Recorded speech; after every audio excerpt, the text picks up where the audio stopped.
গোয়েন্দা সূত্রে জানা যায়, সাগর পথে মালয়েশিয়া পাচারের উদ্দেশ্যে নারী ও শিশুসহ বিপুল সংখ্যক ব্যক্তি টেকনাফের বাহারছড়া সমুদ্র এলাকায় অবস্থান করছে। প্রাপ্ত তথ্যের ভিত্তিতে গত ১৯ ফেব্রুয়ারি ২০২৬ তারিখ বৃহস্পতিবার রাত ১০টায় কোস্টগার্ড আউটপোস্ট বাহারছড়া, শাহপুরী ও স্টেশন টেকনাফ কর্তৃক উক্ত এলাকায় একটি বিশেষ অভিযান পরিচালনা করা হয়।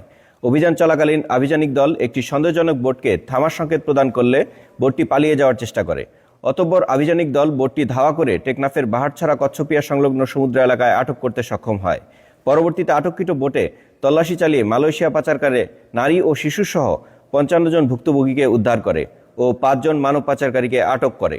উদ্ধারকারীদের জিজ্ঞাসাবাদে জানা যায়, কয়েকটি সংঘবদ্ধ পাচারকারী চক্র বিদেশে উন্নত জীবনযাপনের স্বপ্ন, উচ্চ বেতনের চাকরি, অল্প খরচে বিদেশে যাত্রার প্রলোভন দেখিয়ে টেকনাফ সহ দেশের বিভিন্ন এলাকা থেকে বাংলাদেশি ও রোহিঙ্গাদের মালয়েশিয়া গমনে উদ্বুদ্ধ করে সাগর পথে পাচারের পরিকল্পনা করেছিল।